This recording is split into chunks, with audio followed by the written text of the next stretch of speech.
are in. Okay. Kevin McCloskey and Fred Gailey coming to you with the road to the next round. This is actually the next round being round number 2. We made it out of round 1, Fred, and what a game it was. Just a quick reflection on what your thoughts were about last week. I thought it was a tough game. I thought Southern Durham played probably as well as I have seen them play.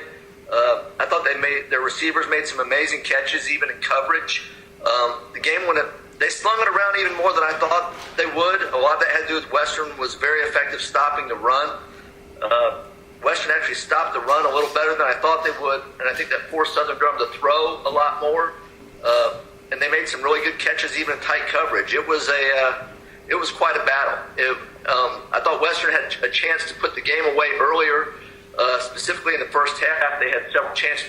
I think spanning the second quarter and third quarter, they had about 7 drives where 5 of them were pretty deep into Southern Durham territory, and they came away with no points, and that hurt them. But they fought hard, and they hung on, and they made plays when they needed to at the end.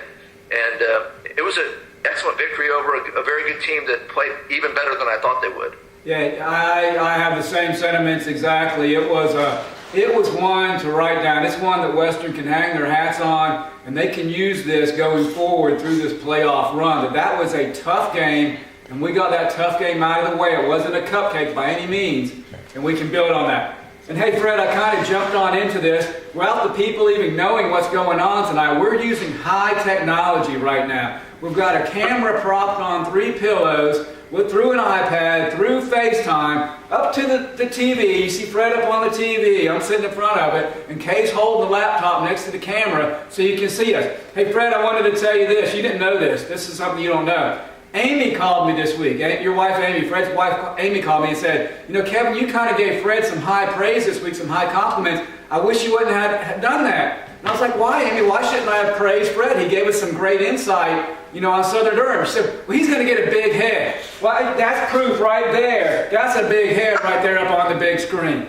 So no, guys, I hope this sounds okay. This is a low-budget, high-technology production tonight for the road to the next round. So let's forget about last week. We've always said we're going to focus on the next game ahead, so we're not going to look back too much, and we're certainly not going to look forward to round 3. We're going to focus on round 2 and round 2 only. Round 2 is Cleveland. Cleveland, not being the Cleveland Cavaliers or Cleveland that was in the World Series, the Indians, Cleveland High School in Clayton, North Carolina. About an hour and 15 minutes drive from Elon, so we hope we get about 1,000 or so Warrior fans down I-40 and head that way. We're going to head up from the beach and we're going to meet you there. I'm going to give you a brief introduction to Cleveland because I did not know a whole lot about them. Interesting fact though, one of the guys in my wedding when Kay and I got married actually relocated to Cleveland. And his children go to Cleveland High School and went to there. So unfortunately for them, they're going to be out of town, so they're not going to get to witness a Warrior assault on Cleveland. I'm just busting on them a little bit. But it's interesting that our high school friends have sort of matriculated to that area. Anyway, Cleveland. The nickname are the Rams. It's actually in Clayton, North Carolina, if you haven't figured that out. They're coached by a guy named Scott Riley. Their colors are light blue, dark blue, and black. So if there's anything I could equate them to, when I looked at them, they look like the Tennessee Titans, to me, anyway. Their record is 8-3, currently 9. That was the regular season, are now 9-3. They did win their first round playoff game, obviously, or else we wouldn't be playing them. They were 5-0 in their conference. Their conference was the Two Rivers 3A conference. Obviously, they were the champs. They were 5-0 in their conference. That's why they are seeded ahead of Western. Western is a 3 seed. They are a 2 seed because they are the conference champs. Now, when you look at overall rankings, according to Max Preps, they are ranked number 112 in the state, whereas Western is number 49. So, take that with a grain of salt. So, on paper, Western, even though they're the lower seed, should quite probably be the favorite. Fred, do you agree? Yes, I do. I think overall Western has a better team. If you look at the scores of the games from what I've seen on film and the rankings and stuff like that, but Cleveland's definitely not a team to be taken lightly. They've had the same reputation for the last couple of years now. They're an explosive offensive team, but they do give up a lot of points. It seems like they've perhaps put all their best athletes on offense. Players go both ways, but they're known for high-scoring games, and that's been their trademark for a couple of years now. We might see that again on Friday. It just really depends on how the defenses play, because I think the offenses will score points. I think it's a challenge for both defenses to stop the offenses, is what I would predict. Yeah, let's talk about some of that high-scoring affair. If I look at their stuff, they don't have a lot on MaxPress for whatever reason. They didn't put all their game stats out there, but they're required to put their scores and their. So from that, we can garner some information. Looking at points for and points against, I always find this interesting. Points for Cleveland was 569 compared to 485 for Western. Now you divide that by the number of games, and you figure that Cleveland is scoring an average of 47.4 points per game. That's incredible. But on the other side, Western is scoring at 40.4 points per game, roughly 7 points behind Cleveland. Okay, we're talking about take competition into account and all that. But basically, you've got two very high-powered offenses. Now, here's where it gets really interesting. Points against. Points against Cleveland, 451. So they're putting up a bunch of points, but they're also giving up a bunch of points. Western Alamance points against 163. So on average, Cleveland's giving up 37.6 points a game. Western's giving up 13.6.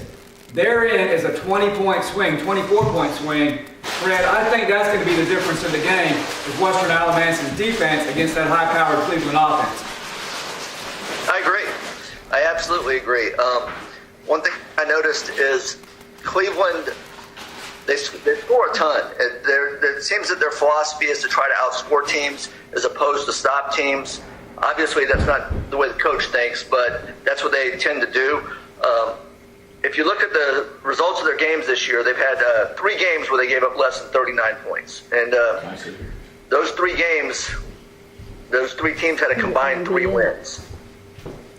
So I don't see them stopping Western a lot. The question is, how much does Western stop Cleveland? Yeah, absolutely. So when we get down to it, it's going to be what to watch for, fans, is what to see what Western does on defense against their offense. If we can get a few stops, I kind of expect that there's not going to be a whole lot of punting in this game. I expect Western to put up a bunch of points, and I expect Cleveland to put up a significant amount of points. That's my prediction. But back to Cleveland, what we talk about. Now, I said they had a 9-3 record overall. In their conference, the second place team was Triton with 8-4. So you got a 9-3 and 8-4. After that, and I don't mean slight their conference, but after that it drops off significantly. Now look at our conference, where you got Western, you got Eastern Guilford, you got Eastern Alamance. I mean, some very quality teams. There, after you get to Triton, the rest of their teams are South Johnston at 6-6, Corinth Holders at 3-9, Western Harnett 2-9, Smithfield Selma at 0-11. So, it's I don't know. We don't know because we haven't played them. We don't have any common opponents, so it's hard to say. Now, the closest thing I could find to a common opponent, and this is really a stretch, was Corinth Holders. Corinth Holders was the team that played Eastern Guilford last week in round 1. Eastern Guilford beat Corinth Holders 55-20, whereas Cleveland beat them 70-56. So, be that as it may, it's hard to say. Well, I think we're about the equivalent of Eastern Guilford, so we're going to see what happens after that. Yeah, the one thing I would say about common opponents, it's really hard to compare because you don't know what the weather conditions were. Weather conditions can dictate a lot. The flow of a game can dictate a lot. Corinth Holders is a team that seems to have some speed, but they haven't had a lot of success on the football field. So it is really hard to compare common opponents. One other thing I was going to say as far as Cleveland goes, I was told this by somebody. It was pointed out to me on a couple occasions. As far as Western goes, they might be looking for some revenge because Cleveland is the school that took Western out of the baseball playoffs last year and the tennis playoffs and a couple other things. So Cleveland has had some success against Western, but they haven't met in football. So this Friday night, we'll see how it goes in football. Yeah, one thing, I actually talked to somebody who went to one of the baseball games. It was at Cleveland. And And one thing you fans from Western will find out is this is a new school. This school actually has only been around, I think, since 2010, which is new in an academic world for high schools in North Carolina. This is going to be a very, very, very nice facility you're going to go to, on par with at least what you see at Northern Guilford. So be prepared to experience the riches of a new school. It's going to be a good facility. Now, what to watch for? Okay, enough about background. What are you going to watch for? We've already talked high-flying offenses. This is going to be like an NBA game. Fast breaks, running gun, slam dunk kind of offense on both sides. Riverboat Riley. Back to Scott Riley, the coach at Cleveland. Riverboat Riley, like Riverboat Ron from the Panthers. He is the reincarnation of Coach Hal Capps. Watch out for the trick plays. Watch out for the onside kicks. He will do them at any time, in any place. Fred, I know you've watched more video than I have. Do you concur? I think I'd say Hal Capps plus. As far as special teams go, it seemed to me they preferred onside kick rather than kick deep. I saw more onside kicks out of them than I've probably seen out of any team. As a matter of fact, I have a friend who was at the Union Pines game, their first round playoff game last week. 9 kickoffs, 8 after scores, and 1 obviously at the beginning of the first half. Out of 9 kickoffs, they kicked off onside 9 times. Every time. Ridiculous. It was Do you know how many they recovered, Fred? It looked to be about half and half. I did not actually sit and count. I know they recovered the opening. But I'm trying to remember if they actually kicked off or were kicked off too. But I know that after their first score, they recovered the onside kick, and they did recover a few of them. So as far as that goes, I have no idea what Western's going to do. But my thought would be, I'd have the hands team ready. I don't know if they're going to employ the regular kick return team or just go with the hands team. I don't know what they're going to do. But their kicker, the Cleveland kicker, doesn't kick it real deep. When he does kick it deep, he only kicked it to about the 20 from what I saw, which is not as deep as Western's used to seeing. So I think their back line, either way, is going to have to move up. And I did also notice that I saw a couple of kicks that went deep that actually were returned for 2 or 3 of them that I saw were returned for touchdowns. So that might be part of why they onside kick a lot. Part of it, I think, is their philosophy is just they want to keep the offense on the field as much as possible. So I would bet we will see onside kicks. Yeah, and I'm thinking, if your defense isn't very good, it's either you're going to give up a 90-yard touchdown drive or a 50-yard touchdown drive. So why not onside kick it? If I'm Cleveland, that's maybe my mentality. So I know for a fact that our coaches know about this, and they will have the good hands people like Allstate Insurance. They're going to be up there ready to protect that onside kick. Now, individual players. I didn't see a whole lot out there, but all I know, I can tell you some of what I did see. And Fred, you know a lot more about this than I do. Guys to watch out for, their quarterback, number 12, last name is Norman, put up some big numbers passing, but conversely to what we've seen recently, especially last week, and even in pretty much all season, we've seen dual threat quarterbacks. Norman, from what I've seen, is not a dual threat quarterback. He's pretty much a straight back passer. His passing yardage seems to dominate his rushing yardage. Fred, do we need to worry about the run, or we just need to pin our ears back and go after and attack that guy? He can run. I did see on film, when he scrambles, he's got pretty good legs. He doesn't look to run first. He's a capable runner. They do use him on quarterback draws, so you have to watch out for that. He does have pretty good legs. He just doesn't utilize them often. But when he does run, he is effective. When he scrambles and also quarterback draws, they will use him there. So you have to watch out for that. Okay, good input. Now, as far as I think they're probably primarily a run. I'm thinking, and you correct me if I'm wrong, I think they're probably primarily a passing team. However, they do have a pretty good running back in number 4, last name Dew, D-E-W. Only a sophomore. He seemed to put up some pretty big yards in the games that I was able to see. From what I've seen, they're pretty balanced run-pass. You're going to see a lot of formations like you see out of Western. They like to run 4 wide receivers, single back sets. Dew, number 4, the running back, to me, he's their biggest threat on the offense, whether it's on screen passes wheel routes, or just running the ball. He's fast. He's not a big guy. I don't know exactly how big he is from looking at the film, but I'm betting he's not any bigger than about 170 pounds. But he is fast. He is a speedy guy that they're going to have to watch out for, because if he gets in the open field, he can take it to the house pretty much any time he touches it. So they do have to watch out for him.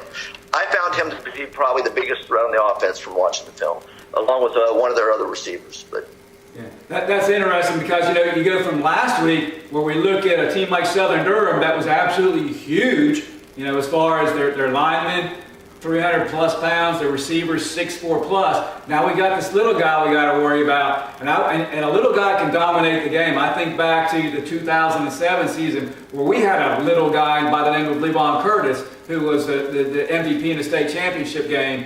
And you got to watch out for those guys that can just squirt through and spin and juke and get out of there. Passing, Fred, the receivers that stood out to me were number 14, last name Scott, who was a senior, and then another sophomore. They're playing young guys, number 80, Barnes. What about you? What are your thoughts?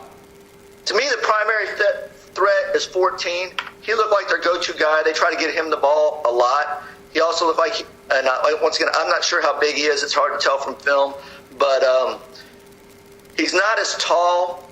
It was obvious to me he's not as tall as the receivers that Southern Durham has, but he has not what I would call blazing speed, but I would call good speed.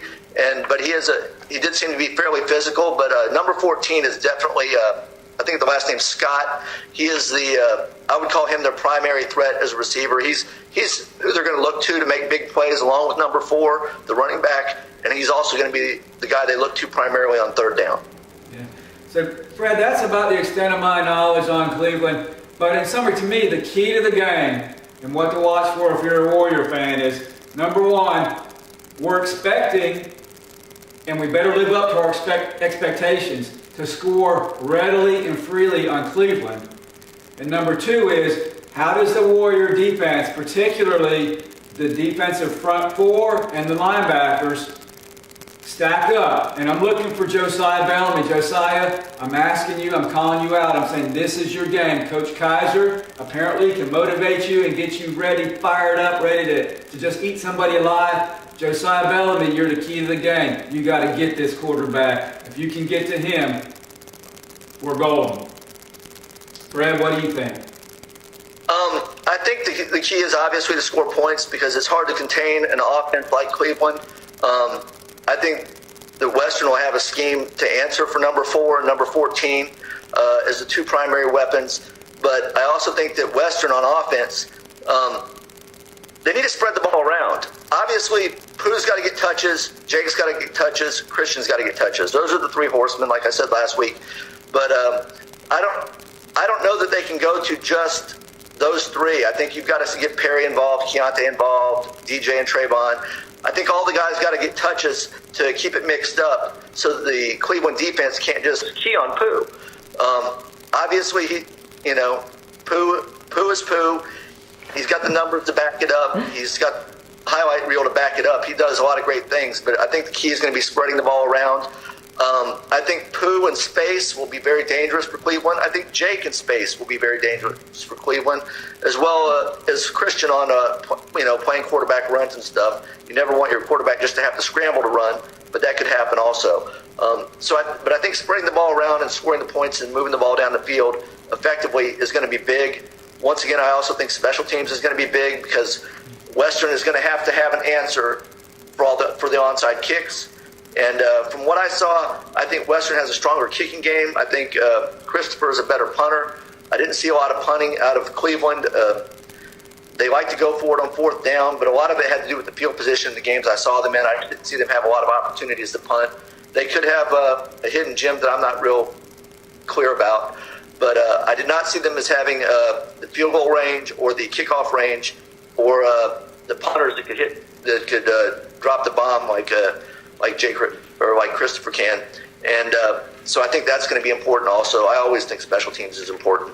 Yeah, and speaking of special teams, let me talk about the special teams, and that's the Warrior fans. Last week you showed up and you made a difference in this game. I know it's a Friday after Thanksgiving, but if there's any way possible and you can make that trip, be there. Show them that we can show up and we can support the Warriors. Although sometimes, to be quite honest, we're better fans on the road. I don't know what it is, but it seems to take the minds off or whatever, and people just go crazy on the road. And Warrior fans, you can make a difference. If you show up and surprise them with 1,000 people there, they're going to be shocked, I promise you.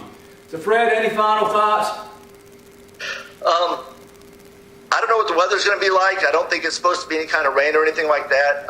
Not sure about their field conditions. They've had more rain over there than we've had in Alamance County. So I'm not sure what to expect on film. It looks like the field's in pretty good shape, and like you said, they have great facilities. I expect them to have a bigger crowd, obviously, because Western is on the road, and they have a large student body. I know it's right after Thanksgiving, but they're a bigger school. I expect them to be 4A someday. I'm not sure about the next realignment, if they're 4A or not, but I do know they have a larger student population. And like you said, it's a new school. I think a crowd's always key, even though it's about an hour-and-a-half drive. And just getting stops. The biggest thing I think for Western is getting stops. I'm sure that's the same thing Cleveland's thinking, is score a lot of points and get stops. But the defense is going to be key. And but I don't think this is going to be a 21-16 type of game like last week was. That's just not what I foresee. I see more scoring in the game, and we'll see how it goes. Once again, like the Western coaches have told me, and I know they've told their players that they want to take care of the little things and go 1-0 this week. So that's got to be their goal. That's right. 21-16 might be the first quarter score this week. So we're going to sign off. Fred and I want to be back next week. So Warriors and Warrior fans, we're going to see you down in Clayton, and we're going to go to the round 3. So thanks for watching. We'll talk to you next week. Thanks for having me.